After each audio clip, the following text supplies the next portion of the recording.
मोर का पंख ही सबसे बड़ी अपने आप में एक सजीव वस्तु है। और उसके आते ही घर के अंदर बहुत सारी पॉजिटिव घर के अंदर आ जाती है। और बहुत सी चीज़ों के लिए आपको पता नहीं होगा कि मोर पंख की दवा तक दवा के लिए भी काम में लिया जाता है। तो इस चीज़ के लिए मैं ये कहना चाहूँगी आपसे कि जो भी है मतलब मोर पंख के लिए आप उसके अगर बच्चे को डर जाता है या ऐसी कोई बात है, मैंने इस पे पहले भी और वीडियो बनाई हुई है, आप देख सकते हैं। तो भी ये काम में आता है। अगर आपके घर में कोई कलेश की या किसी भी तरह का कोई लड़ाई झगड़ा होता है, उसमें भी ये काम में आता है। ये नज़र दोष के लिए भी काम में आता है और हर तरह की चीज़ों के लिए काम में आता है। आप इसको अपने मंदिर में भी रख सकते हैं, मंदिर में भी रखिए, आप इसको अपने बेडरूम में भी रखिए। आप बच्चे आपके अगर पढ़ाई के अंदर वीक हैं तो आप बच्चों की किताब में बैग में भी आप सेफ्टी से रहिए रख सकते हैं। आप बिजनेस वूमेन हैं, आप जॉब पे जाती हैं तो आप अपने पर्स में भी एक मोर का पंख रखें। आपका कोई ऑफिस वगैरह है तो आप अपने ऑफिस में भी अपने टेबल पे कहीं पे कॉर्नर में मोर पंख रखें, जो कि सभी की नज़रों में पड़े और एक पॉजिटिव वाइब्रेशन होती है इसके अंदर और बहुत ही लाभकारी इसके परिणाम होते हैं। और मैं सबसे कहना चाहूँगी कि मोर पंख आपके घर के हर एक कोने में होना चाहिए, चाहे आपका बेडरूम हो, चाहे आपका ड्राइंग रूम हो, आपका लिविंग रूम हो, या आपके बच्चे जो हैं बैग के अंदर भी रख सकते हैं, आप अपने पर्स के अंदर रख सकते हैं, आप अपने ऑफिस में रख सकते नहीं है, रखना है, आप इसको रखिए। अगर आपके घर में इस तरीके की कोई भी ऐसी बात है तो आप इसको रखिए।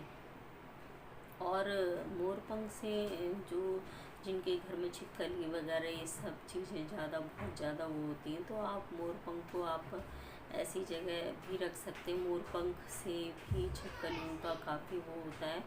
और इस चीज़ को आप करके देखना, बहुत ही अद्भुत परिणाम होते हैं इस चीज़ के।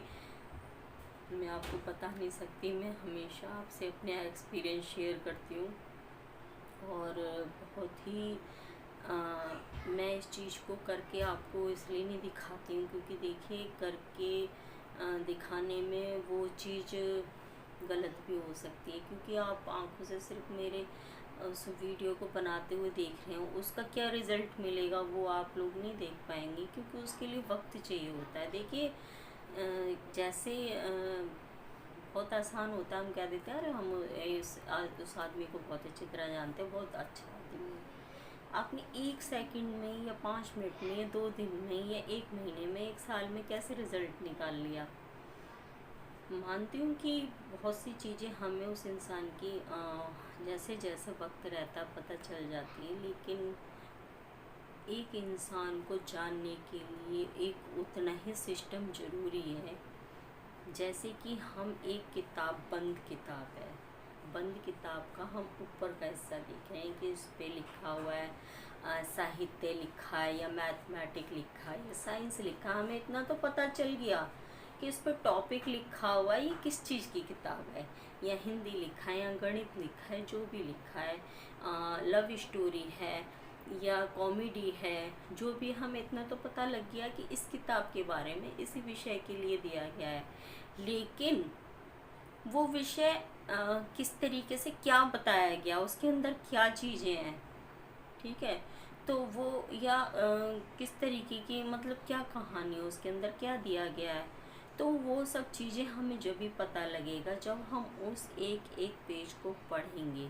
और पढ़ने के लिए हमें क्या चाहिए होगा, पढ़ने के लिए हमें टाइम चाहिए होगा।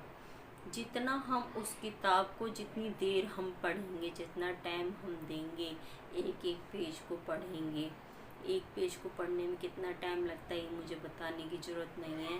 और जितना हम उसको टाइम देंगे एक किताब को पढ़ने के लिए, धीरे धीरे करके हमें उसके बारे में सारी चीज़ A to Z, आपसे अब कोई भी पूछता है कि इस किताब के अंदर क्या है, आप कॉन्फिडेंस से बता सकते हो कि इसके पेज नंबर पे ये चीज़ लिखी गई है, और इसके अंदर ये सब चीज़ें दी गई हैं।